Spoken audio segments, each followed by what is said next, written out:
lalakon harta si gade daekeun yang hayangeun nyana teh eta teh kada teu wah susah sia kamari sogih sia turunan Muhdi Bupati Muhdi luar biasa raja di Kabupaten Tangerang sugih Pak Muhdi teh eureun jadi bupatina pelepas teu kudu dicaritakeun ku ari masya Allah keluarga terus kebelah dia namun kukula dicaritakan ketua DPR Tangerang di zaman harita nyaho kula kok bisa nyaho babaturan abah kula berangkat ke Mekah pada tahun 75 ngahiji di dia waktu aya anu nipu di pasar Kemis ngerekrut jamaah haji Tony ngarana tuh bener nyana katipu berarti tah loba ngajakan abah kula terus supaya kanyana dipapageun make sedan kula ge milu sagala teu lah cak abah teh moal kadinya lain dirarasaan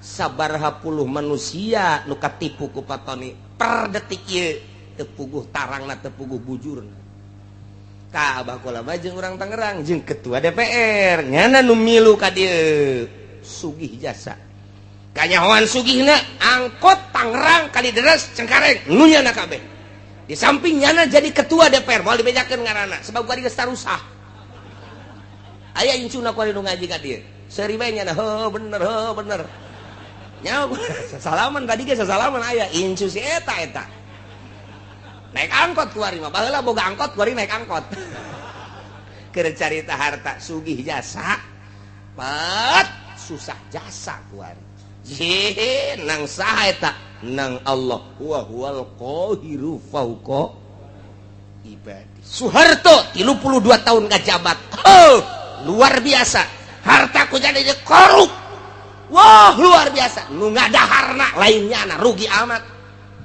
mana hese beleke hasil korupsinya na di sidang tetap dihareupeun Allah di Rabbul Jalil nu ngadahar nu ngalebok lainnya na rugi teu otak pikir tah nyana nu di sidang anak nu ngeunah anakna ke bakal di sidang deui bae sarua bae namun perjalananna teu beres rugi amat jang pemikiran urang jijah heuh nya aing anu kitu neangan kunaon batur anu menikmati deres mun teu disiksa nang saha eta Allah nu ngakitukeun wa huwal qahiru fauqa ibadi lengser Soeharto jambungeun lengser nang Allah lawan Gusti Allah wa huwal qahiru fauqa ya Allah ya Rabbi contoh nu sugih jadi susah lain setik nu gagah jadi lemah lain setik nang saha nang Gusti Allah nu turun tina jabatanana langsung nang Gusti Allah kitu keneh nu susah jadi sugih nu lemah jadi kuat anu rakyat jadi pejabat ngebuadeg ku ari mah nang Gusti Allah wa huwal qahiru fauqa ibadihi itu daya teu upaya urang mah aya nang ngayakeun Gusti Allah hiji perkara nu aya di luar pengadaan Gusti Allah nang Gusti Allah moal aya hiji perkara lain nang ngeuweuhkeun Gusti Allah moal aya atuh berarti aya jeung eueuh nang Gusti Allah hirup jeung paeh nang Gusti Allah ieu lawan tah wa huwal qahiru fauqa ibadihi asupkeun ka jero hate urang pelakeun tanemkeun Gusti atuh abdi mah teu aya nanaonan mata nu ku abdi dinikmatin nu Gusti waya dicokot bae engke makan rabun-rabun ceuli nu pake ngadengekeun sagala kanikmatan suara-suara nu Gusti supaya mah ditorekeun ku Gusti eueuh nanaonan contoh tatangga abdi geus teu neuleug geus teu ngadenge dicabut ku Gusti meureun isu page mah abdi Gusti nu Gusti seserahan urang ka Gusti nyerahkeun sadaya-daya ieu mah ngalanjutkeun ayat anu kamari nomor kahiji ceuk kamari wa indahu mafatihul gaib di Gusti kunci-kunci gaib ilmu gaib eueuh nu boga jeung eueuh nu nyaho kecuali nu maha gaib Allah subhanahu wa ta'ala hiji nomor kedua wa huwallazi yatawaffakum billail. Allah anu ngaheeskeun ka urang ti peuting dikaluarkeun ruh tamyiz haju dihudangkeun deui ku Gusti Allah summa yab'atsukum fi ti beurang dihudangkeun urang digawe wa ya'lamu ma jarahtum Allah nyahueun kana naon nu ku urang dipigawe hirup urang sare hudang gawe sare hudang gare sare hudang gawe kitu bae datang ka ira liyuqbo ajalum musamma datang ka aja kabeh geus aya dokumena ajal-ajal urang dek dipiheulaan ku gering heula deukeun teu dek diberes sugih atawa susah geus ngabogaan dokumen ajal kabehan ngan eueuh nu nyaho satungtung rizki urang aya keneh nu bakal asup ka jero beuteung berarti can datang ajal urang sakitu bae ke di mana-mana geus eueuh rizki urang seep ajal urang datang jadi berarti ieu urang teh hanya menyempurnakeun ajal sare ti peuting udang ti beurang gawe ieu teh hanya muru kana ajal urang teh keur nyampurnakeun ajal tinggal sabaraha deui nu jelas nu geus umurna bangsa 60-70 moal kebal deui dijamin moal bae geus nu mantak teu layak aki-aki kudu ngabonceng si embak bloon teh mah aki-aki teh nyaho ka kuburan teh mah si aki-aki nurug cupu teh mah budak teu pantes aki-aki kudu nonton TV keneh bae teu pantas geus deukeut jasa ka ajal nyana gesok ngomong babaturan mah geus paraeh kabeh tinggal kula doang nyana geus ngomong kos kitu tah kos kituna mah sadar tapi nyana teu sadar mun nyana ngalobakeun maksiat keneh mah boloon tah aki-aki atuh ge mah si aki-aki make HP mah boga opat keneh tolong tah aki-aki ya Allah make SMS-an keneh aduh aing garetek gadegena ge aya aki-aki SMS getek ya Masya Allah karim nungguan ajal liyuqdo ajalum musamma paeh ketika datang ajal paeh khurujur ruh anil badan ruhul hayat keluar ti awak paeh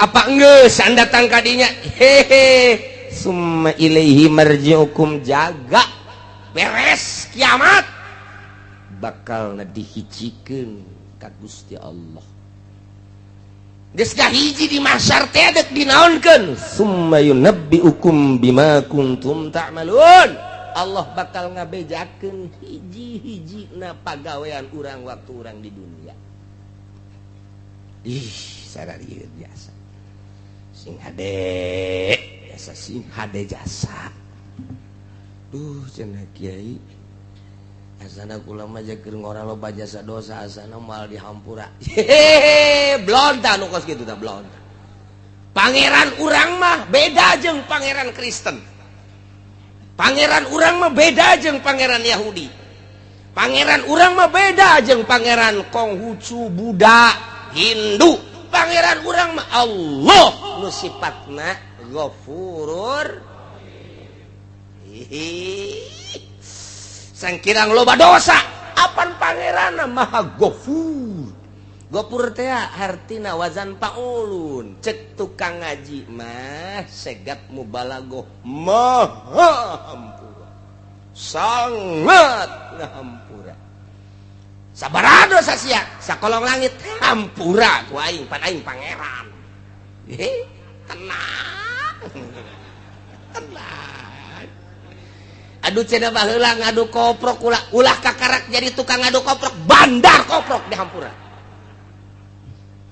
aduh cenah tuh kuari bandarna teruskeun bae ji blon meureun tobat asal tobat ka Gusti mentek nu bahaya memutuskeun rahmat eta ulah ngalamun bedi mah dosa aing mah gede jasa ya terutama maling lah sana aing mah mal dihampuran dek maling di beg eta belum da jelema inna rahmati wasi'at kulla syai inna rahmati sabaqat rahmat kaula ngaleuwihan tina seluruh perkara rahmat kaula geus tiheula urang mah boga pangeran teh maha ghafur asal urangna tobat ka Gusti Allah Subhanahu wa ta'ala ketika urang mabok baheula pernah zina baheula naudzubillah min zalik bogo judi mah di mana aya topeng lenong di dinya urang main koprok di dinya urang main dadu rolet jeung sajabana nah kuari barang ngaji teh pagawean aing kumaha yang ke di akhirat asana aing diputer-puterkeun kurbah heula. Nah, tobat ka Gusti Allah. Ketika urang tobat astagfirullahalazim Gusti, ampura dosa abdi baheula. Hiji, abdi sok main koprok, main dadu, main rolet. Aduh, ampura deres mun menang melehan bae Gusti. Saya teh tobat cak Gusti Allah ari Pak Abdi nyahoun hamba kaula anallahu robban bahwa nyana boga pangeran nu ngaran Allah nyana keur menta hampura ka Allah aing teh ya cak Gusti Allah berarti nyahoun nyana ka pangeran nu bener aing jeung aing teh ya maha gopor geus hei hamba kaula ngahampura ka anjeun geus dosa anjeun koprok dadu rolet judi deung sajabana diampura ku aing beres sorga ya Allah aya lenong main deui aduh cek Gusti kamari geus tobat ka aing main deui bae blon teh budak menang minggu malam minggu judi malam Senin tobat deui ka Allah astagfirullah astagfirullah Gusti oh nyahoeun nyana boga pangeran nyana ngaranna Allah sok ngahampura kuari sia keur menta hampura ka dihampura kuari geus salamet malam Kemis judi deui aduh cek malaikat kamari judi kuari tobat mari deui judi tobat deui tetep aing memang tugas nulisan bae nulisan bae nya nama tuh tetep bae 10 kali maksiat 10 kali tobat dihampura bae Gusti Allah mah 100 kali maksiat 100 kali tobat dihampura bae ku Gusti Allah mah beda jeung ka urang boga salah kaki jahit minta hampura dihampura ku ulah deui nya 2 kali nyeun sia kabari nyeun salah kuari salah deui bae hampura deui kudu ngahampura geus awas tah nista maja tinggal hiji deui sia awas ya geus maja sia ieu kadituna tinggal ka mana ya tatas maja aduh barang geus nyeun salah deui ka 3 kali gas endit sia angkat kaki sia di imah aing boro-boro ka batur ka anake indit sia di imah aing tak ada ampun bagimu wah haram gas aing teh hayang ngadenge jeung teh neuleus sia gurat batu datang ka detik ya endit sia eueuh hampura urang mah kos kitu sebab ku nafsu ka Allah mah lain urang geus bobolokot ku mabok ku zina baheula keur digawe di pabrik sok nyokotan sapatu sabelah oh sabelah panai 2 mah gede sabelah mah diasupkeun ka dieu teu gajangan isuk aya kaberan kencak kabeh nyokotna teu bisa dipake ya Allah tobat ka Gusti tobat dihampura jadi urang boga pangeranana Ghafurur alhamdulillahirabbil asal tobatna beneran taubatan nasuha tubu ilallahi taubatan nasuha maka syarat hiji nadam kaduhu nomor kedua ikhlas nyabut tina maksiatna. Nomor katilu azam alla yauda. Ngazam moal balik deui. Salamet geus. Dak lamun teu kitu disebut tobat sambal. Suha mal deui. Aduh, lada jasa. Isukan aya jengkol ngora, sikat deui. Tobat sambal ngaranna. Kos awewe ngalahirkeun ngomong deui. Anu ngomong deui ge biasa. Menang 40 pe huhahe melendung deui. Tobat sambal kos gitu kan. Aduh, masyaallah. Dihitung-hitung teh geus 14 ana. Eleh kotok ngileungleum. Tuh masalah sih. Katerusanana ieu wa huwal qahiru fawqa ibadihi wa yursilu alaikum hafazah. Berarti Gusti Allah teh maha luar biasa lantaran ilmu gaib aya di Gusti Allah kuncina eueuh saurang-urang acan nu nyaho nu ngaheeskeun Gusti Allah anu ngahudangkeun Gusti Allah nu ngaleumpangkeun digawe Gusti Allah. Kemudian paeh terakhir ge nu ngamaehkeunana Gusti Allah deuk saha deui atuh nu leuwih ti Gusti Allah jamal aya nu mantak wa huwa Gusti Allah teh al-qahir anu ngalindih anu maha kuat anu ngelekeun luhur Gusti Allah fauqa ibadihi ngaluhuran seluruh hamba ulah macam-macam Allah nu ngaayakeun ti eueuh. Apa aya hiji perkara nu aya teh tanpa diayakeun ku Allah? Moal aya. Eueuh meunang ngeuweuhkeun Gusti Allah. Apa aya hiji perkara eueuh lain dieuweuhkeun ku Gusti Allah? Moal aya. Nu ngaayakeun barang nu aya, langit katut eusina, bumi katut eusina Gusti Allah. Nu ngeuweuhkeun perkara nu geus aya, nah Gusti Allah Al-Qahir fauqa ibadi. Sing hade jeung Gusti Allah mah nu ngaayakeunna Allah nu ngaeuweuhkeunna Gusti Allah wa huwal qahiru fauqa ibadihi anu ngahirupkeun Gusti Allah nu maehkeun Gusti Allah nyehatkeun Gusti Allah ngageringkeun Gusti Allah nyugihkeun Gusti Allah nyusahkeun Gusti Allah makirkeun ngamiskinkeun meunang Gusti Allah kabeh eueuh nu kaluar ti Gusti Allah wa huwal qahiru fauqa ibad. Apa aya nu lain nang Gusti Allah eueuh cenah dokter nu nyehatkeun dokter ge modal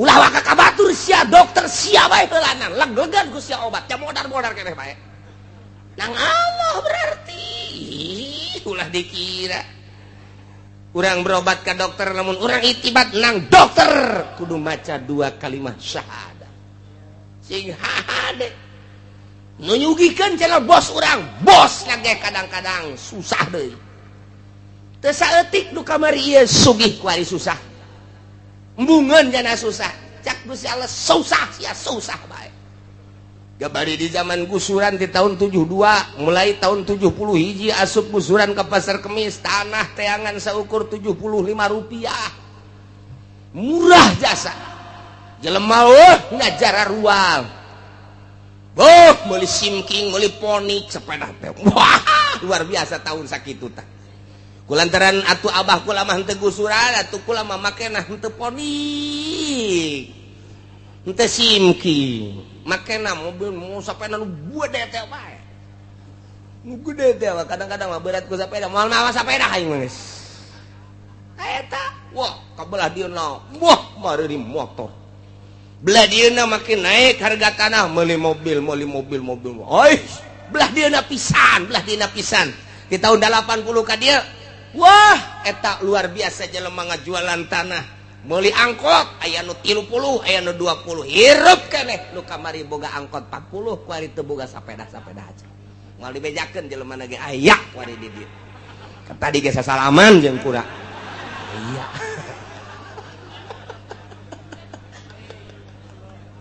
aya ya Allah lalakon harta sig hade daekeun jeung hayangeun nyana teh eta teh kada teu wah susah sia kamari sogih sia turunan Muhdi Bupati Muhdi luar biasa raja di Kabupaten Tangerang moal aya 2 Bupati Muhdi wawasan kahareupna luar biasa sehingga tanunyeun jembatan Cisadane kemudian di belah dinya teh aya terminal sisi jembatan di dinya aya terminal eta hasil pamuhdi kula keur sakola SD begitu datang gubernur Jakarta dicacat ku gubernur cak gubernur teh pamuhdi pikirannya terlalu pendek ini paling 10 tahun kita berwawasan harus 50 tahun ke depan 10 tahun penuh ini di sini jangan di sini cek leli buat terminalnya walaupun enak sekarang 10 tahun bener baik nah iyalah gubernur Jakarta sakara Ali Sadikin oh ulah naing jeung sia mah Ali Sadikin wawasanna luas oh bener tapi di alam sebab naon nyana menciptakan sebuah terminal anu luar biasa strategisna di daerah Gondrong Cipondoh asup kadinya di Pasar Kemis Balaraja asup kadinya soal strategi diakui tapi soal ke depan paling 10 tahun baheula kula inget bae istimewa Pak Ali Sadikin memuji Pamuhdi sugih Pamuhdi teh eureun jadi bupatina pelepas teu kudu dicaritakeun ku hari Masya Allah keluarga terus kebelah dia namun kukula diceritakan ketua DPR Tangerang di zaman harita nyaho kula kok bisa nyaho babaturan abah kula berangkat ke Mekah pada tahun 75 ngahiji di dia waktu aya anu nipu di Pasar Kemis ngerekrut jamaah haji Tony ngarana tuh bener nyana katipu berarti tah loba ngajakan abah kula terus supaya kanyana dipapageun make sedan kula ge milu sagala teu lah cak abah teh moal kadinya lain dirarasaan sabaraha puluh manusia nu katipu ku Patoni per detik ieu teu puguh tarangna teu puguh bujurna ka abah kula mah jeung urang Tangerang jeung ketua DPR nyana nu milu ka dieu sugih jasa kanyahoan sugihna angkot Tangerang Kalideres Cengkareng nu nyana kabeh di sampingnya jadi ketua DPR mau dibejakeun ngaranna sebab gua geus tarusah aya incuna ku nu ngaji ka dieu seuri bae nya bener nya salaman tadi ge salaman aya incu si eta naik angkot ku ari mah baheula boga angkot ku ari naik angkot keur carita harta sugih jasa pat susah jasa ku ari nang saha eta nang Allah wa huwal qahiru fauqa ibadi Soeharto 32 tahun ngajabat luar biasa hartaku jadi korup wah luar biasa nu ngadaharna lainnya rugi amat menang hese beleke hasil korupsinya di sidang tetap dihareupeun Allah di Rabbul Jalil nu ngadahar nu ngalebok lainnya rugi henteu otak pikir tah nyana nu disidang anak lo ngeuna anak lagi bakal disidang deui bae sarua bae namun perjalananna teu beres rugi amat jang pemikiran urang jijah heuh nya aing anu kitu neangan kunaon batur anu menikmati deres mun teu disiksa nang saha eta Allah nu ngakitukeun wa huwal qahiru fauqa ibadi lenser Soeharto jambungeun lenser nang Allah lawan Gusti Allah wa huwal qahiru fauqa ibadi lawan Gusti Allah cek Gusti Allah sia digalawan aing buang kawaraha amat disunamikeun sia ku aing di Denmark nyaci maki Kangjeng Nabi Muhammad di Amerika nyaci maki Kangjeng Nabi Muhammad demo di unggal negara teu dilingseuh ku negara ku pimpinan negara masing-masing dek kaluar ti Indonesia teu meunang di berbagai negara dek demo teu bisa tinggal ngadoa ka Gusti Allah Kangjeng Nabi nu Gusti Allah abdi nu Gusti Allah nyeri mah nyeri bae tapi apa daya ieu Gusti abdi mah nyanggakeun ka Gusti dibere angin badai Amerika wah luar biasa parem kerugianna $590 triliun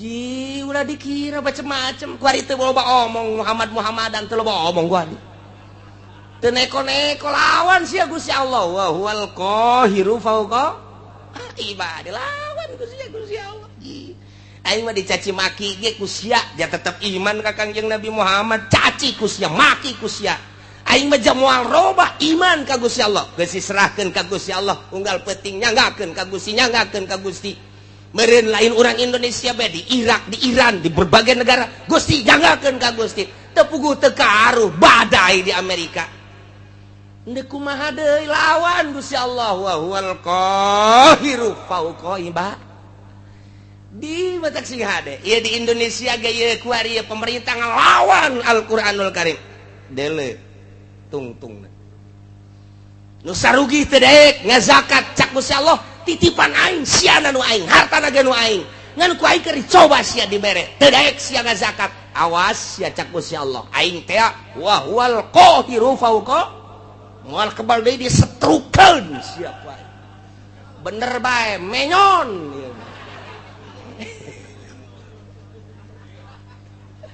nu menyon ka katuhu nu menyon ka kenca nu leumpangna ingkleug-ingkleugan janu sugih eta teh ku sebab teu daek zakat rasakeun sia Allah ma wa huwal qahiru fauqa ibadi wali Allah ma asal geus teu daya teu upaya geus gado ajang bangsa jeung umat nyanggakeun ka Gusti jadeg ngalawan kumaha tuh deuk ngalawan kumaha aja bejana asal ngalawan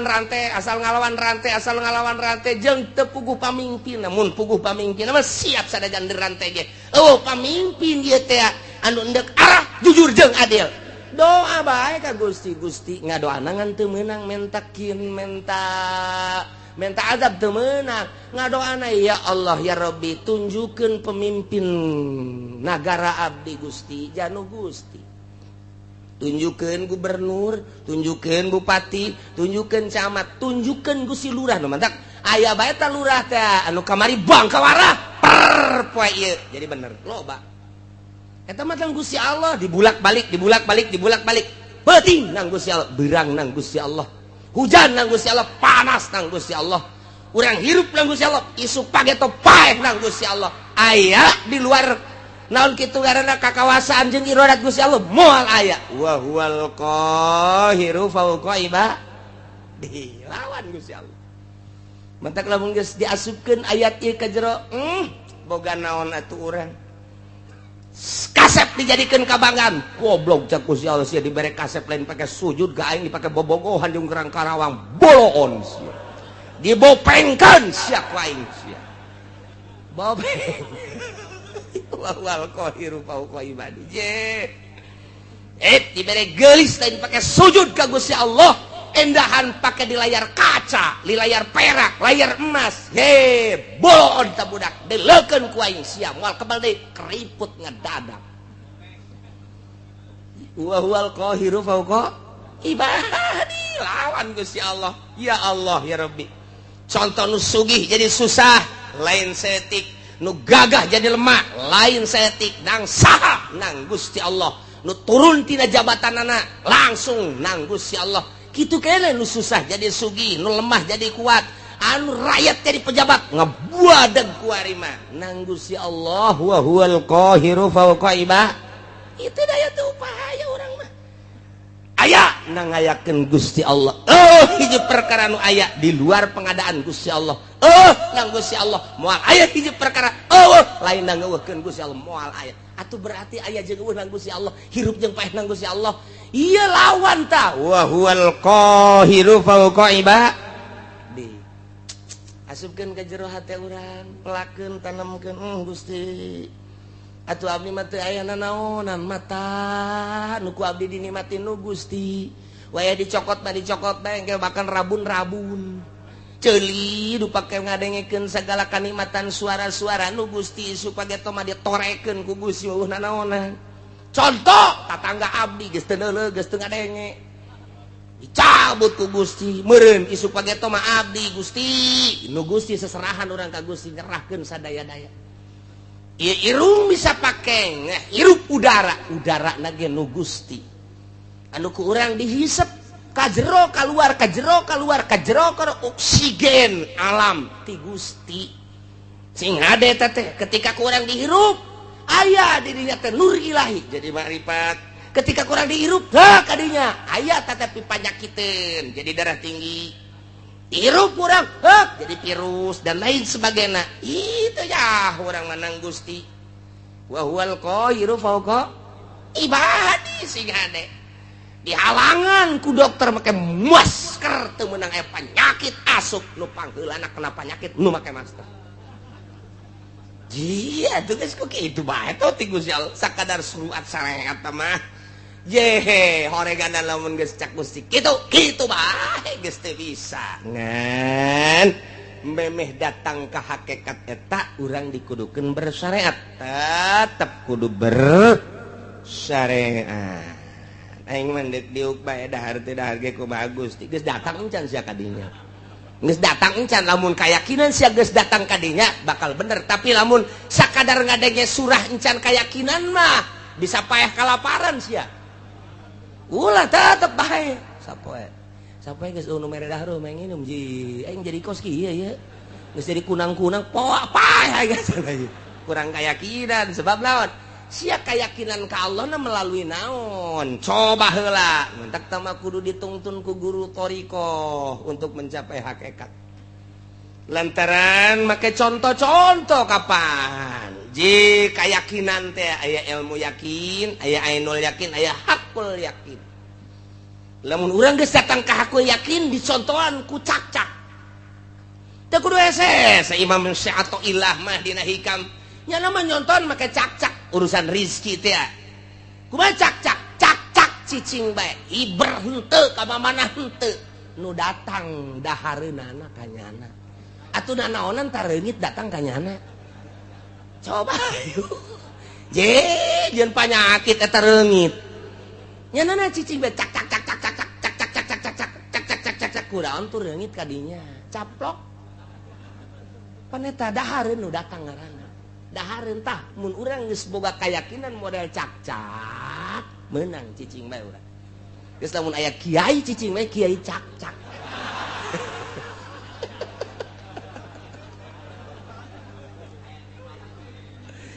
manuk onam cek sehato ilah manuk onam nyana aya hibran ti sayangna merendah keneh sanajan nyana teh berangkat khimason tagdu khimason taruh bitonan nyana inditi sayangna keleh beteung sore datang ye gendut beteungna teu pernah kadenge manuk boga pabrik teu pernah kadenge manuk boga perusahaan sugan supermarket Indomaret dan lain sebagainya tapi nyana indit ti imahna hiber sore anakna kaparaban nyanana gendut ngan eta make usaha keneh nu leuwih hebat cak-cak nyana mah asal kaluar bae tah diparatok teh huluna cak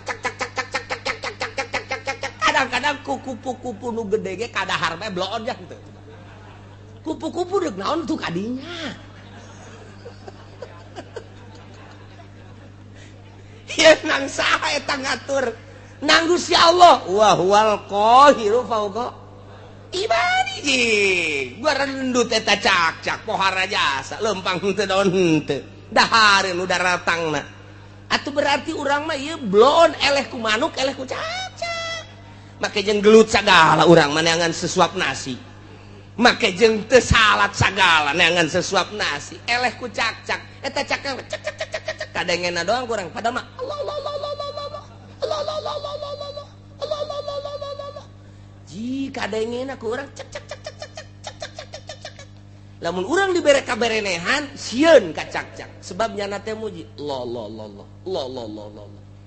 urang lamun keur hees kieu aya cak-cak haju urang dibere kaberenehan Allah sial nyinggung aing sial sia Allah-Allahan aing kerek bloon sial bisa dipaehan ku urang cak-cak tak eta kitu teh eleh ku cak-cak urang waduh si atoh ilah mah geus pohar jasa hese urang nyaritakeun ilmu hakikat lamun eueuh si atoh ilah hese tah dibere contoh ku Syekh Athaillah teh datang henteu sia keyakinan sia kadinya datang ka manuk maka ikhtiar kene ngan sakit itulah datang ka cak-cak geus ikhtiar sama sekali. Urang datang ke mana kudu aya nu nungtun mimiti ngaji heula supaya ilmu aya ilmu geus aya ilmu ngaranna ilmu yakin ye bener ya naik dilaksanakeun supaya datang ka ainul yakin sageus datang ka ainul yakin dibere deui hak jadi hakul yakin geus datang ka hakikat di dinya nikmat hirup geus datang ka dinya lawan Gusti Allah wa huwal qahiru fauqa ibadih. Gusti Allah maha nu maha ngalindih nu maha gagah saluhureun manusia saluhureun hamba. Di antara keistimewaan jeung kagagahan Gusti Allah teh wa yursilu alaikum hafadzah. Gusti Allah ngutuskeun urang kabehan ka malaikat hafadzah. Malaikat hafadzah teh malaikatun tusi amalakum malaikat anu tukang ngitungan jeung nuliskeun kana amal-amal urang. Likuli insanin malakani tiap manusia aya dua malaikat malakun an yamini hiji malaikat dikatuhun wa malakun an shimalihi kadua malaikat dikencaeun sing yakin sing hade aya dua malaikat posisina cek sakaol mah di dieu malaikat teh cek sakaol mah di dieu di bibir katuh urang ditungtung bibir kenca urang cek sakaol mah nyana teh dipundakeun urang eta mangan sakadar caritaan-caritaan beuki ka jero nu jelas aya dua malaikat yakinkeun deuk di mana bae posisina hiji katuhu nu hiji dikenca nu belah katuhu teh ieu nyana tukang nyatetan anu bararagus faida amilah hasanatan katabaha sahibul yamin di mana orang berlaku baik ditulis ku malaikat nu aya di katuhun urang salat urang puasa urang zakat urang ngaji urang sedekah anu kanyahoan amal urang mah kanyahoan kabeh ku malaikat moal aya anu kaliwat kecuali nu aya di qalbu urang malaikat ge teu nyahoeun pokona mancak di dieuna ge pancak di dieuna tah malaikatun tusi amalakum pagawean berarti pagawean zahir dicatat kabeh jang diangsongkeun engke ka Gusti Allah do bakal ditimbang teh ya catatan amal urang engke bakal timbang catatan amal urangna ngajedog di dinya di mana-mana beramal goreng wa idza amila sayiatan qala sahibul yamin li sahibis shimal di mana-mana urang sebagai manusia ngalaksanakeun kagorengan cek malaikat lu katuhu bebe jaka malaikat anu kenca isbir ulah waka dicatet heulana ulah waka cek malaikat tu kenca pannyana ieu geus maksiat heula la'allahu yatubu minha sugan bae nyana tobat geus ulah waka dicatet karunya engke di akhiratna masyaallah wah rajas ketika beramal bagus langsung catet tapi ketika beramal goreng malaikat nu katuhu nganasehatan isbir ulah ka jatuh ulah ka cak nu kenca padi geus beramal goreng nya keula lalahu ya tubuh boting tobat ke abeh ulah aya catetanana oh geus tunggu aya ki haji ngebonceng simba cak anu katuh ulah ka catet ulah ka sabar heula nan sabar oh tobat beres balik Ki Haji seserian mantap jasa terus sabar apa ya sampai ting sampai ting nyana teh masih seserian kan we kakarak cak nu kencak mah ya catet atuh geus ku situ mah catet tapi lamun berang nyana ngabonceng simba ngabonceng Lampung putih gede adat penting natasi sa Gusti aduh renganan eta lain mah rom Gusti haram nyana nyekelan kacangkeng abdi aju ku abdi direm susuna karasa katonggong aduh eta jahenya gede cenjaknya susuna sotobat Gusti ka Gusti moal deui tuh tadi catet kumaha teh cenah cak nu kenca teh geus tobat geus boleh catet lamun datang ka isuk deui nyana teh datang ka perlakuan nyana datang ka ngalakukeun can tobat ya catat Masya Allah mantap sing ade dua malaikat na ieu lah wa yursilu alaikum hafadzah 2 malaikat. Jadi akhirat buku orang aya 2. Hiji nu belah katu, nu hiji belah kanca. Dihijikeun dibuka satu persatu. Tet salembar demi lembar, salembar demi lembar, salembar demi lembar. Tenden di mizan timbangan. Nu kanca tenden di mizan. Engke mizan nu katuh nu ieu, mizan nu kanca nu ieu, beratan buku nu mana? Urangna aya di tengah-tengah di dieu. Sedengkeun timbanganana sagede dunia.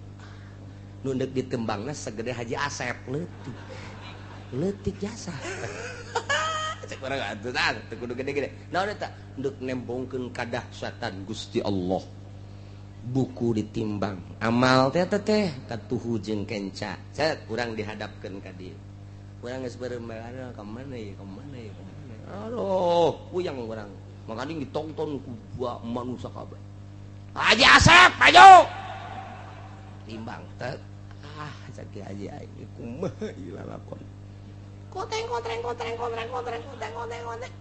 masih kena oyak-oyagan tah jelema ge mah nulukun nu kiceup-kiceup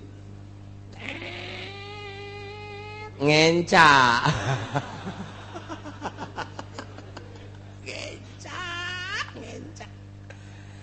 aduh cek malaikat ji ngenca ieu aya amal naon emang kita coba amal naon itu numpang dahsyat-dahsyatna. Aduh, ieu sok ngaboncengan si Mbak. SMS-an teu katobatan. Eta bahaya sih ada dan lain-lain. Duh, masyaallah inggis jasa. Wa yursilu alaikum hafadhah. Hatta idza jaa ahadakumul maut di mana sehingga datang hatta goyah lalakon hirup urang tadi dititipan 2 malaikat datang ka paeh salila hirup urang terus bae diaping ku 2 malaikat nu mantak minimal urang teh izin ka malaikat ketika urang asup ka WC malaikat teh cicing di lawang WC eta teh neuleukeun urangnya na teh nu mantak dina ahli tasawuf masuk ka WC ge make samping lantaran bener di luar manusia teu ningali tapi ka malaikat mah neuleukeun cek malaikat aduh teh haji cek malaikat komo lamun awewe mah dideuleukeun ih aya naonan eta kan malaikat teu boga nya mah lain awewe lain lalaki jadi dia lebih gitu, aya kacangan gitu. Nih orang isi nasup kadinya sih ada mentak diuk, ulah kena komo datang make naon karangaran tilam. Nah, hirup orang dititipan 2 malaikat, ieu malaikat raqib nu ieu ngaranna malaikat atid.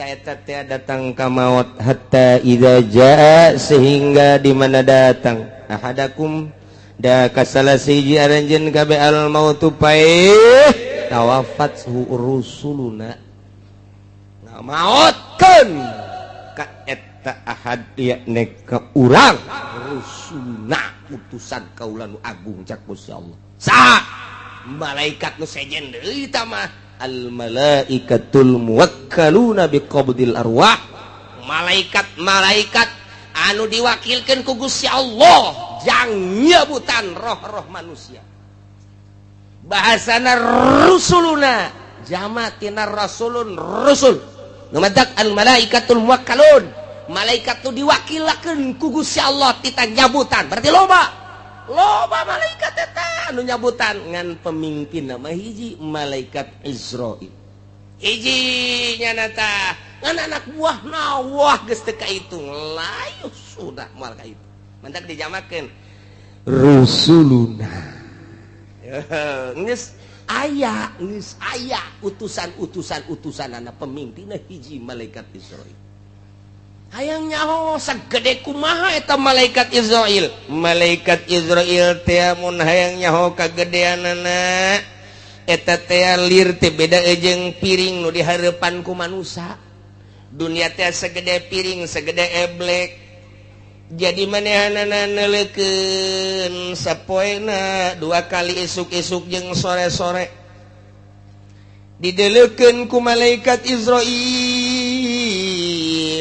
neuleuh ka Lauhil Mahfuz neuleuh deui ka eblekna atau ka dunya ka sore-sore neuleuh deui ka isuk-isuk neuleuh deui nu mantak dideuleuh lantaran cek mujahid ju'ilatil ardu limalakil maut misla tosti cek kieu mujahid ti Kangjeng Nabi dijadikeun bumi pikeun malakal maut ku gedena malakal maut lir teh beda jeung ngaharupan pinggan atau ngaharupan piringnya tanawalu minha hina izin manehana bisa nyomotan langsung lantaran sagedena piring atuh deka mana sia dicomot terus piring atuh sagede piring geus deka mana sabaraha miliar manusia piring di jero piring malakal maut kitu percis sakumaha ngahareupan piring bae ya Allah ya Rabbi dunia kulluha baina rukbatai malakil maut dunia sakabehna kaluhur 7 lapis langit kahandap 7 lapis bumi ieu teh baina rukbatai malakil maut aya dina dengkul malakal maut leutik ajumanehanana ieu nele sapoe sapeting teh 2 kali neleukeun anu ragragti mustawan sidratil muntaha teh hiji bentuk tangkal kayu didinya daunna teh aya ngaranan manusa hiji-hijina dideleukeun ku malakal maut asal geus geus kuil saya nya Jepri geus kikituan tabeh kitu heula 40 poe eta geus mayit berarti tinggal ragagna doang tangkal sidratil muntaha nu teu kadeuleuh tungtungna ku Kangjeng Nabi saat eta ku gede-gedena tanggal sidratil muntaha ku malakal maut dideleukeun eta asal geus daunna nah dideleuh ka jelemana sia 40 poe geus mayit tah sebab geus kitu tinggal ragag asal ragag ngek tak jadi kuil-kuilan heula mentek Abdul Qadir waktu keur muriang teh waktu keur muriang geus daratang kabeh careurik cek Tuan Si Abdul Qadir leuleuh ka Sidratil Muntaha dibere dibukakeun hijab ku Gusti Allah ngarannyana masih manteng keneh encan kitu encan naon katukeun kitu ngaranna naon tah ngaplek encan ngaplek jadi masih ajeg ge cek Tuhan Si Abdul Qadir ulah ceurik kabeh wahai para pamajikan wahai para anak dulur kabeh lantaran abah nu ieu moal kapae gering nu ieu mah sebab tuh deuleuh masih kene can ngaplek ka hiji nomor kadua anak abah nu ngaran Abdul Razak masih kene aya di tonggong abah dibere tah Pak Haji ge engke datang ka ieu mah kitu bae lamun muriak malah kapae abah mah kadeuleuh di Sidratil Muntaha tuh teger keneh prak isukna modal nya nyahoan antak Ki Haji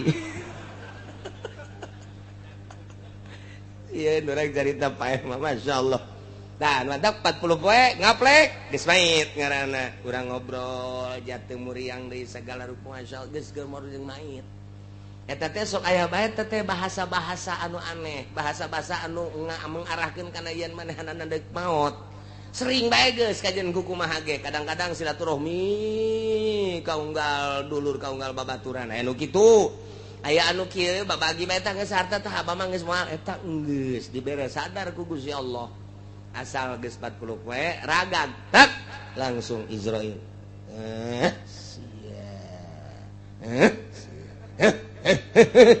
asupkeun ka kantong set eta kantong eta teh mun kurang ditarik hirup deui kantong ruh ya Allah ya Rabbi endek lumpat ka mana tuh urang boro-boro ku Gusti Allah fauqa ibadih al-qahir fauqa ibadih nang ngadenge malaikat mah bae kos kitu mentak ulah sok bloon deui urang hirup ya Allah ya Rabb tah eta malakal maut Israil jeung para penggawa para hadam-hadamna nyabut nyawa ketika geus datang ka ajalna wa hum la yufarritun moal lalawara moal sembrono sehingga kasalahan moal aya nu paeh kasalahan moal aya ieu muriang nu ieu cager bugeun lantaran di ditu dan nu ieu tak cak urang salah tamalakal maut tah digireun iman nu geus geringat 3 tahun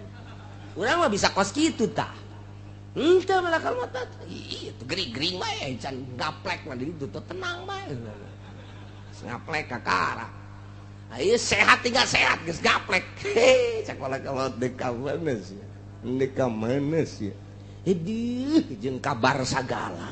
Geus ngaplek bloon sia. Eta urang geus ngaplek itu mantak sing hade. Masyaallah. Eueuh nu kasalahan, eueuh nu sembrono, wa hum la yufarritun. Yana yuqsiruna fiha fima yumarun. Moal aya lalawora. Naon nu diparentah ku Gusti Allah, can waktuna hajar bae moal aya malaikat. Moal aya bahaya tuh. Oh, emangna polisi di urang, hakim di urang, jaksa di urang, can waktu nage, hei, iya mah geus waktu nage, lantaran nyogok, itu teu kitu. Nya nama la yusuna ma amarallah. Geus kitu kumaha tah? Sumaruddu ilallah. Dibalikeun ka Gusti Allah. Allah teh maulahumul haq, pengurus Gusti pemilik anu lurus anu bener, pengurus anu sabener-benerna dek dinaonkeun ieu liujazihib dek dibalas ku ari mah urang diurus teh alah pengurusan majazi tah mah ke urang bebalik ka pengurus anu sabener-benerna Gusti Allah. Sakumaha nu baheula urang waktu di alam arwah balik deui urang ka ditu deui ka Gusti Allah tinggal kumaha babawaanana. Jadi di awak urang teh aya 2, nomor kahiji jasad, nomor kadua ruh. 2 ta eta teh ngasukeun roh kana jasad diserahkeun ka Gusti Allah nyanggakeun sadaya-daya wa huwal qahiru fauqa ibadi. Ai jasad makasih kandel supliun bangsa handap zulmaniun bangsa poek bangsa zolim awak urang afanun bangsa bacin bau awak urang airuh mah latifun nazifun kohirun lelembutan lembut bangsa bangsa uluyun bangsa luhur ruh mah nazipun tohirun rahmaniyun rabbaniyun irah urang. Jadi bertolak belakang antara jasad jeung roh sangat berbeda. Sebab non sebab di antara roh dibere nafsu jeung syahwat.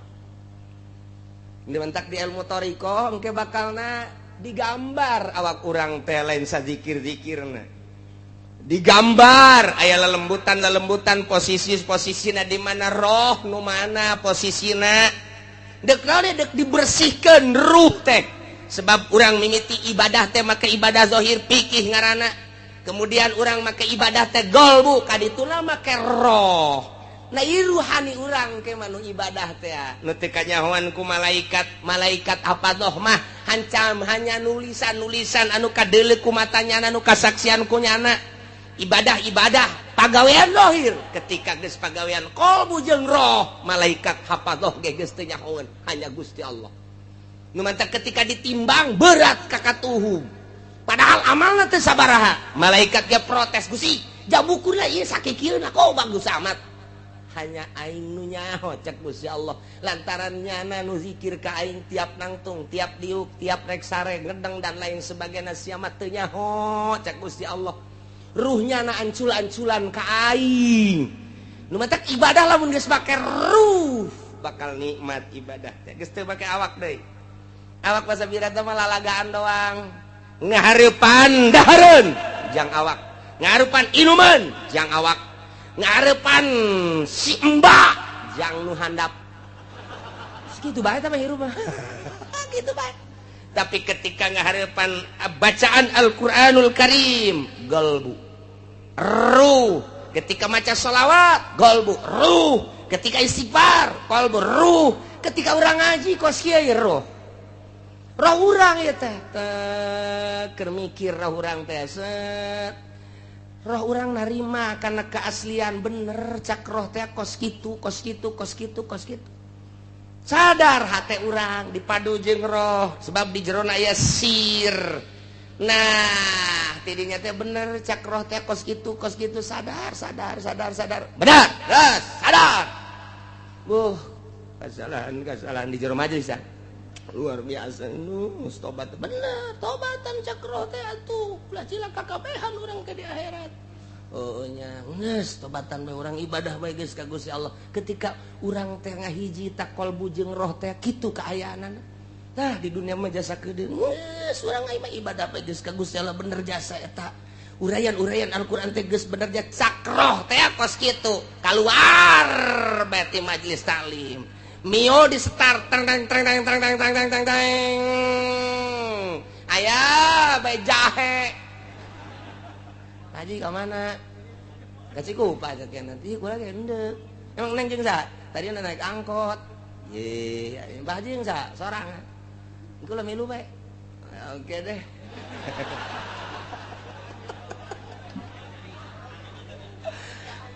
eta roh mata dendam roh tolol goblok cilaka sia cak roh cak nafsu ya cak nafsu terus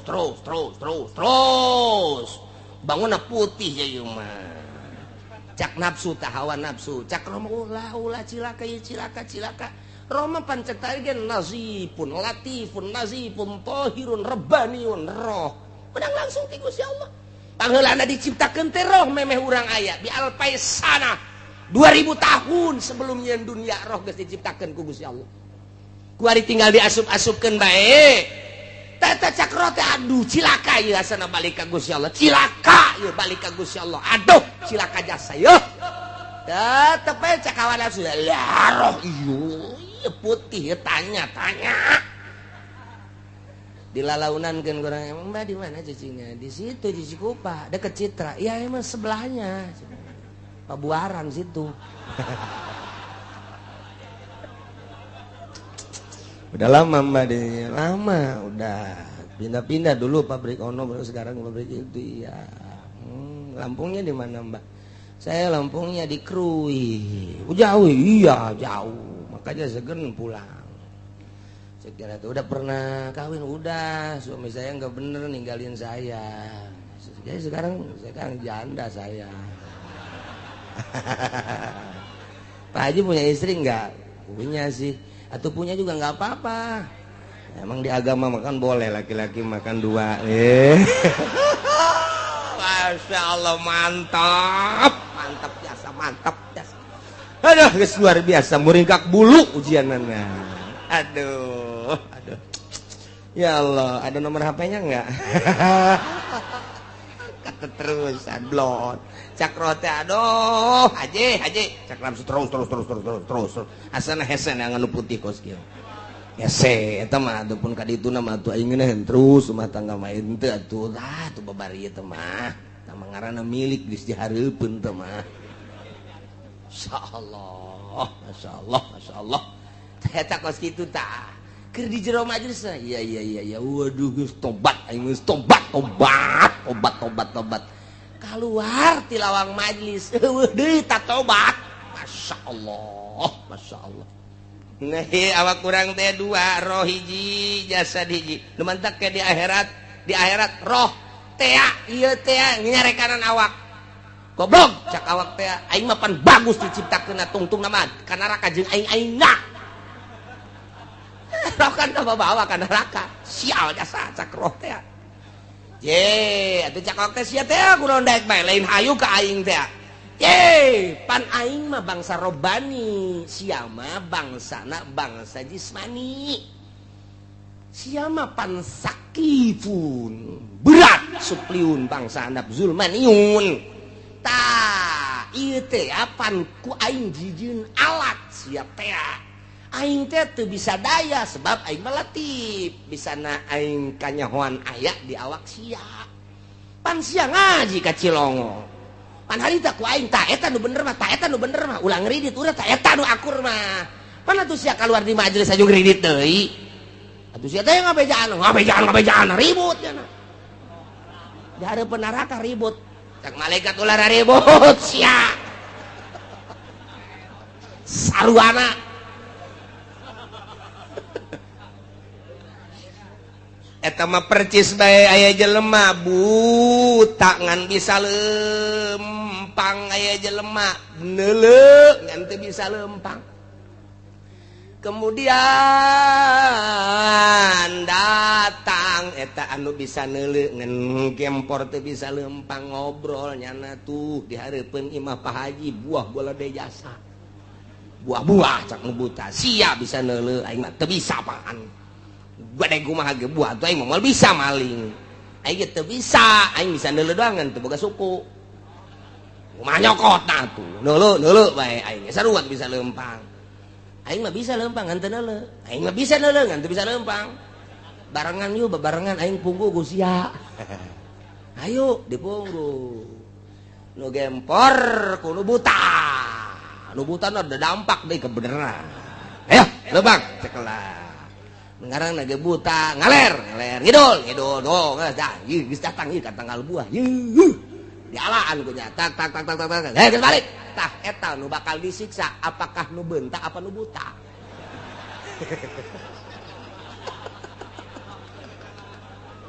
ribut ge nu buta teh eta jeung nu gempor di hareupeun neraka ribut ge Gusti abdi mah pan lamun henteu dibawa ku nu buta mah abdi geuleuh tinggal deuleu pan gempor cak nu buta tolol sia meureun aing bisa lempang ya aing ku sia teh dituduh-tuduh mah pasti dipunggu di aing goblok beureunanan sia ribut cak malaikat ulah ribut kabehan berjamaah ka neraka ieu ge sarua awak urang jeung roh tah dibandingkeun model kos kitu geus bae kabehan bae roh jeung awak urang ka neraka ngementak mumpung urang dibere kesempatan ku Gusti Allah ja ieu teh bakal nasummaruddu ilallahi maulahumul haqq bakal dibalikeun seluruh makhluk ka Gusti Allah sebagai pengurus anu sabener-benerna ala eling lahul hukmu hukum ngan nu Gusti Allah doang engke saat eta mana hakim nu baheula di dunia sok ngahukuman ka dieu sia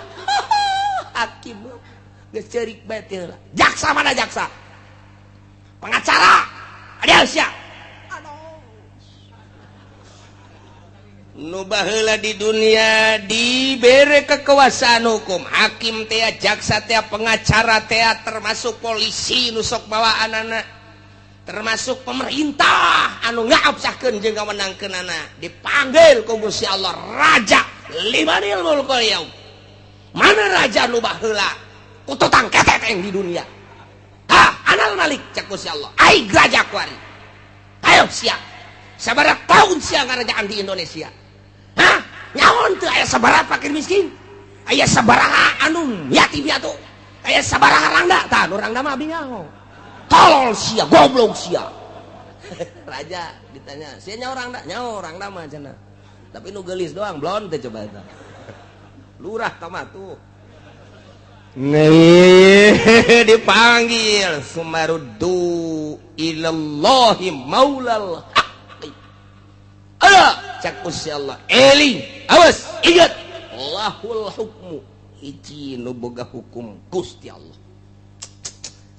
dekumbah engke urang peta urang sebab kekuasaan geus di aya Gusti Allah deui soal hukum di Gusti Allah neraka make ngalentab-lentab ngabuncal-buncal cai luar biasa ngagolak teh jangan ngagolakeun jelema-jelema anu maksiat jang ngulub jelema anu munkarat nu maksiat jang disate jelema-jelema anu kuari teu pararugu geus disadiakeun sateunana geus disadiakeun cai ngabuncal-buncal ngagolak ribuan tahun numun dikaluarkeun ku ari seuneu sagede jarum bae ge urang modar kabehan engke mah dikulub kadinya krebek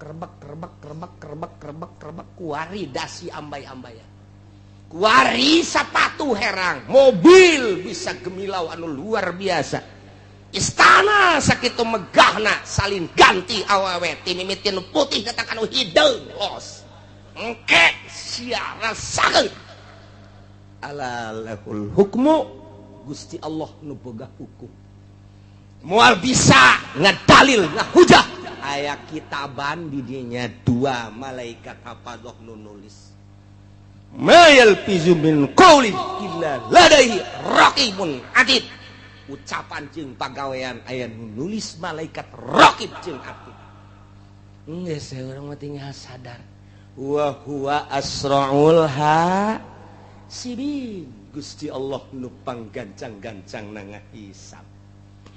Gas moal bisa ojah urang kukumaha ge. Mudah-mudahan urang kabeh dibere bisa tobat ku Gusti Allah. Boh pamimpin urang pamarentah nu sarugihna nu daragang, petanina nu ngaulan-ulinkeun pertanian, kiai-kiaina santri-santrina pedagangna kumna mudah-mudahan urang kabehan bisa tararobat ka Gusti Allah jeung mudah-mudahan pasti Gusti Allah narima kana tobat urang sehingga urang di akhirat salamet menang ridho Allah Subhanahu wa taala. Amin ya rabbal alamin. Qul wallahu a'lam.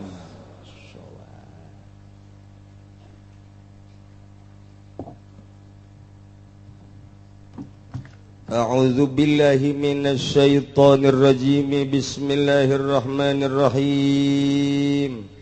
Wa kana Muhammadun ibnul Hanifan nabiyalan nasabaki Muhammad kang butalan nang Ki Hanafiyah radhiyallahu anhu muga nilar bendu safallah anu saking Muhammad ya gulu iku ngucap ya Muhammad kutila ma'al Husain dan bunuh sumertana Sayyidina Husain bin Ali sittata asyara rajulan open 16 wong lanang kulhum min wadari Fatimah az-Zuhra dari sakabeh sittata asyara ku tetep saking turunan atau anak Siti Fatimah Zuhra radhiyallahu anha muga nilar bendu safallah anha saking Fatimah.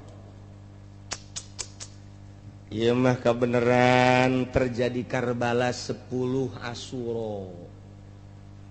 Wari urang aya dina bulan Muharram, di bulan Muharram teh aya puasa Asyura. Kangjeng Nabi sumping ti Mekah ka Madinah, urang Madinah paruasa. Kangjeng Nabi naros, wahai ahli Madinah, kok ieu paruasa aya naon? Oh, tanggal 10 Asyura ya Rasulullah. Ai kitu. Wow, Kangjeng Nabi Yunus disalametkeun kaluar ti lauk 10 Asyura, Kangjeng Nabi Yusuf 10 Asyura, Kangjeng Nabi Ibrahim 10 Asyura, Kangjeng Nabi Yakub ningali deui matana 10 Asyura. Kemudian 10 Asyura na ieu ku kami bangsa Yahudi, ya bangsa Yahudi 10 Asyura teh loba kajadian-kajadian di antara nu paling dahsyat adalah salametna rombongan Musa Kangjeng Nabi Musa alaihis salam tina kejaran Firaun 10 Asyura. Disalametkeun Kangjeng Nabi nu tina parahuna 10 Asyura. Nu mantap jadi kebanggaan 10 Asyura kami mah puasa.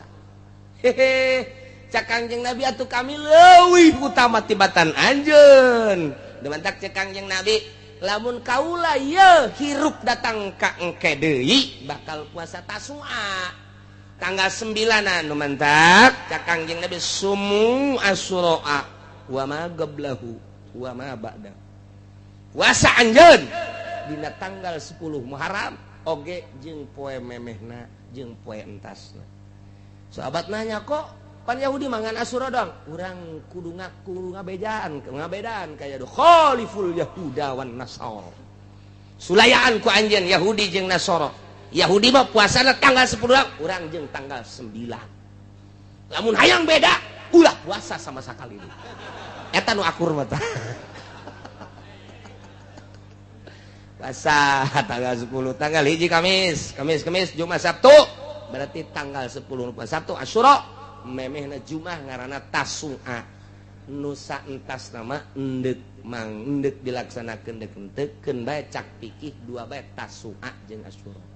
Mun cak ahli tasawuf 3 Tasu'a Asyura jeung 11.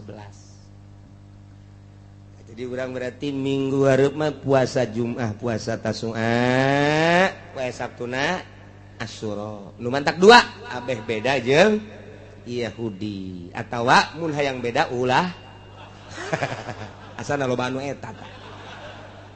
Blon biasa siapa.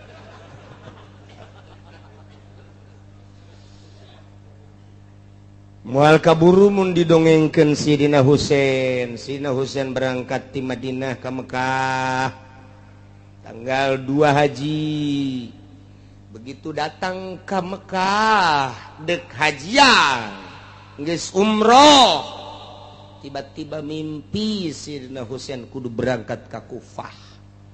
Ya tanggal 7 8 nu ukuran aturan wukuf nya nama berangkat melalui Tanaim. Di Tanaim geus dijegal ku rombongan kitu Yazid. Nah ieulah tidinya langsung diskusi diplomasi luar biasa Sidina Husein. Lolos tidinya. Berangkat terus naik onta. Kemudian jarombongan nelobaan. Kemudian kayak bakal diceritakan aslinya ima asalnya hobae Karbala. Helanan kayak ceritakan ti mimiti lahirna insyaallah kukula keur dirangkum ku ari nyokotan ti hadis kayak didongengkeun supaya nu kolot ge nyaho. Moal kebal deui mah ieu. Asa ulah pahisukan bae. Ieu mah tengahna we helanan. Berangkat terus sampailah ke Kufah. Pantat tadina ge Sidina Hasan jeung Sidina Husein lahir mah di Madinah, dibawa ku Sidina Ali ka Kufah. Nu kamari milu jeung kula ka Kufah ningali imah Sidina Ali lah leutik. Kemudian aya kamar leutik, didinya dicaritakeun bahwa ieu teh kamar Hasan jeung Husein. Ieu kamar Sidina Ali, ieu dapurna, ieu paranti narima tamuna. Seorang raja gubernur saat eta, Masya Allah, jang narima tamuna hanya 2 meter kali 3 meter. 2 ka 3 letik. Komo kamar Sidina Hasan jeung Sidina Husein mah letik jasa duaan didinya. Tak tidinya setelah Sidina Ali terbunuh kan Sidina Hasan jeung Husein ka Madinah. Di Madinah didinya lah Sidina Hasan teh kapan kita mimpin ke bakal jelas sama imah singkatna bae. Terus Sayyidina Husein kita beat ke mana ya ke Muawiyah.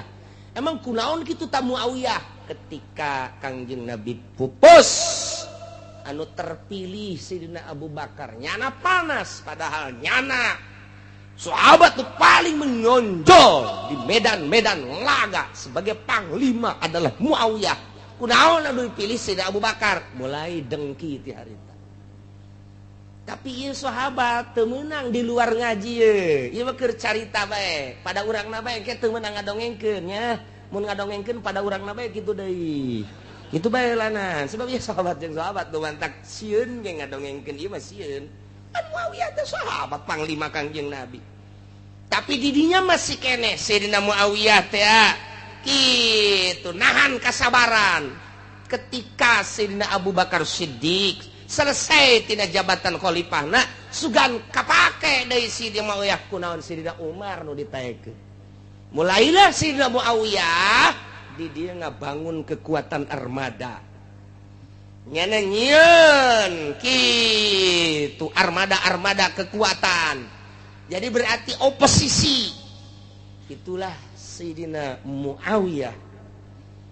Begitu ditungguan beres Sayyidina Umar nyana ngangsongkeun diri Sayyidina Utsman nu naik.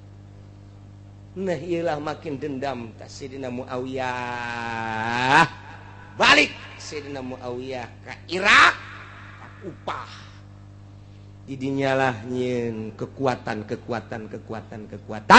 Setelah Sayyidina Utsman tumbang, lain tumbang eureun, kemudian naik Sayyidina Ali, dahsyat Sayyidina Ali, peranglah jeung Sayyidina Muawiyah.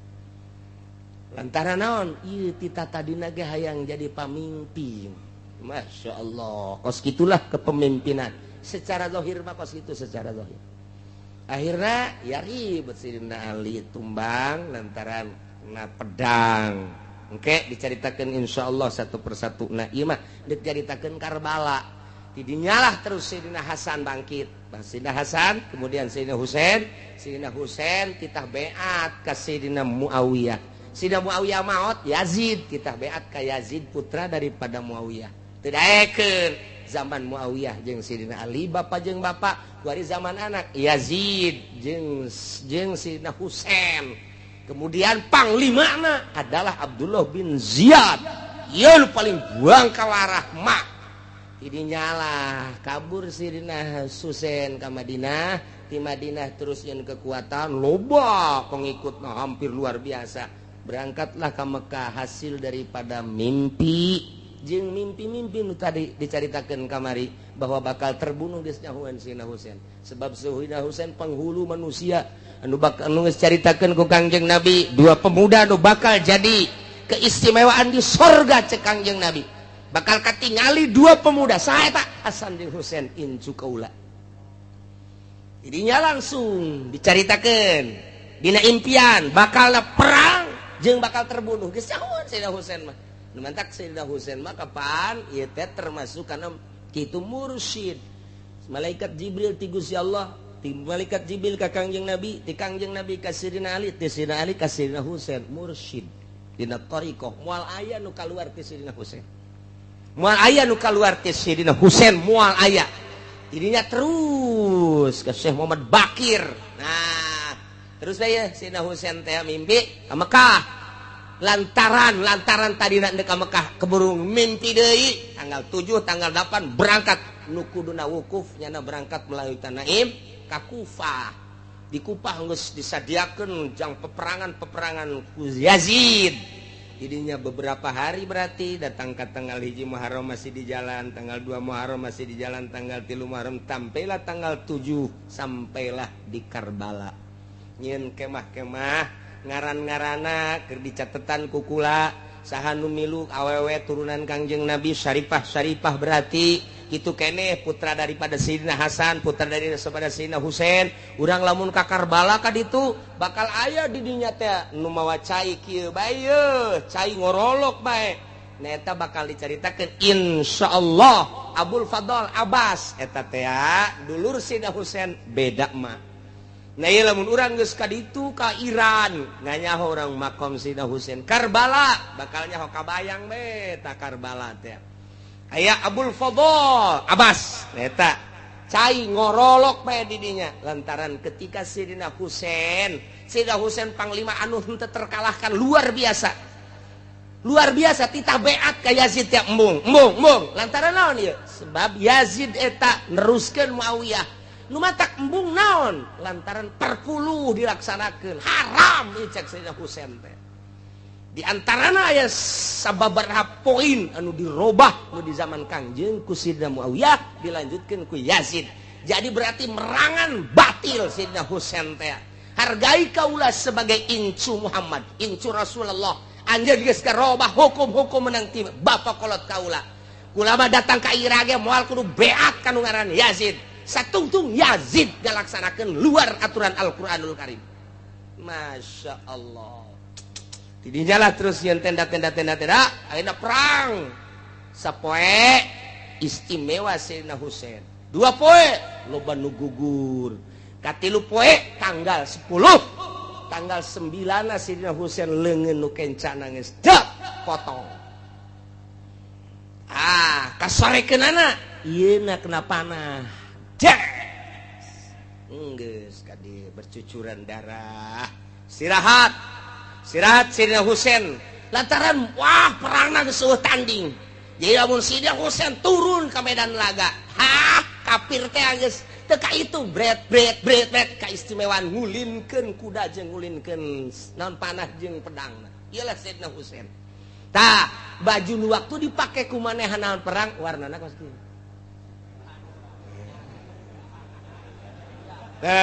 Nu di luar teh nyahoan. Nah, mantak di Iran aya 3 rupa engke bakalna di Kupah. 1 warna hideung, 2 warna merah, 3 semu beureum, kaopat warna model kieu. Ieu lah nu dipake ku Sayyidina Husain, warnana lain ieu. itu sembarangan nih makanya itu sembarangan. Tuh, gitulah supaya nyaho itu Sayyidina Husain tanggal 10. Geus tanggal 9 hari tanggal berguguran geus nyaho. Begitu ku Siti Zainab diulahkeun ge perang terus. Nyarekan Sayyidina Husain, kula geus nyaho bakal maot. Dahaga Sayyidina Husain teh. Mentak Abul Fadl nyokot ka Bengawan Efrat. Tidinya teh dihadang. Sanes dihadang nyana teh dipenggaskeun leungeunna. Nu hiji kencapan nyokot cai di Sungai Efrat begitu cai nyokot di dieu dicekel ku nu ieu ditumbangkeun ku musuh ku tentara Yazid. Dak. Kusungut ku adi. Kusungut tah tinggal ieu nyokol make kuda. Ieu geus eplek-eplekan kusungut. Nah, ku ari ieu da belah ieu blas. Tinggal make ieu doang nya teh. Padahal nyana ge dahaga, tapi nyana teu wani nginum lantaran Sayyidina Husain can nginum. Naon sababna nu matak teu wani nginum? Nyana lamun nginum, maknya nyana seubeuh Sayyidina Husain ieu mah dahaga, maknya miheulaan Sayyidina Husain teu sanggup nyana teh kitu naon ngaranna ngeunah nginum seger di atas penderitaan batur. Sakitu keur perang masih keneh nyana teh tanaun karena adab-adaban datang ka dinya.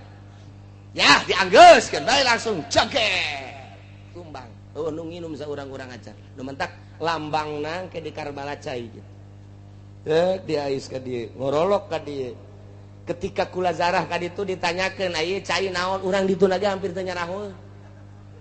Tah sejarahna aya dina hadis kos kitulah nu mentak jadilah lambang sebagian besar nyaho. Komun nu zarah rahmat geus teu nyaho kaler kidul bae tah mah geus. Kula didongengkeun oh kitu mentak jadilah lambang cai. Tah Sayyidina Husain langsung dahaga sanggeus dahaga geus teu kuat ku dahaga-dahagana. Jadi dalam henteu keur perang, sanggeus henteu keur perang keur tenang tanggal 10 datanglah ke Syam.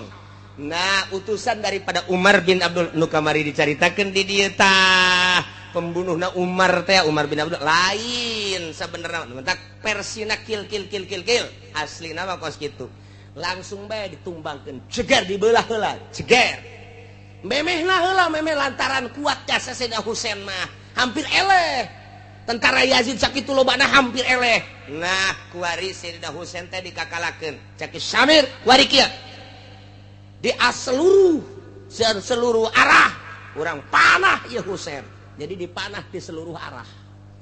Kaler kidul wetan kulon dipanah cep. Geus beres ngaguling nyana turun, dibelah heula di dina jeger. Geus dibelah langsung nyana neuleuh surga. Seri nyana teh. Bahkan Kangjeng Nabi geus nyawean. Cak Kangjeng Nabi na ieulah janji Gusti Allah nu pernah ku Abah dicaritakeun bahwa anjeun bakal jadi syahid. Cak cenah ambis jasa ngeunah jasa hayang hirup deui hayang perang deui. Pohara jasa tadi kitu-kitu ge urang mun titah perang embung bae. Masyaallah. Kitulah Sayyidina Husain. Ieu mah tak mursyiduna. Nah, wa mudabbiruna wa murabbiruna. Nah, iyalah Sayyidina Husain. Langsung ditumbangkeun, ieu huluna mah ke pedang. Blek, pisah. Sanggeus pisah, careuri kabeh. Ke nu ngaran Zainab, nu ngaran Fatimah Incu ieu mah Zainab Incu, Zainab Fatimah Incu. Dari putra Sayyidina Hasan jeung Sayyidina Husain kabeh araya ngaran-ngaranang ke tah ieu mah huluna di dinya begitu di hareupan ku Siti Zainab cerik kemudian Siti Zainab terasa aya Kangjeng Nabi geus teu daya teu upaya sebab ieu teh kadeuleu secara zahirna mah dahsyat tapi secara batin mah geus aya di salalorga kabehan. Senyum Siti Zainab Siti Fatimah kabeh dicokot huluna dibawa ke Umar bin Abdullah. Nah, didinya dibawa, sanggeus dibawa cek Umar bikeun ka Yazid. Dibikeun ka Yazid, sanggeus bikeun ka Yazid, susurian Yazid bungah dengan kata kaburanana, akhirna dibalangkeun titah disepakan. Tidinya lah mulai aya main bola, haram main bola tasabuh jeung eta.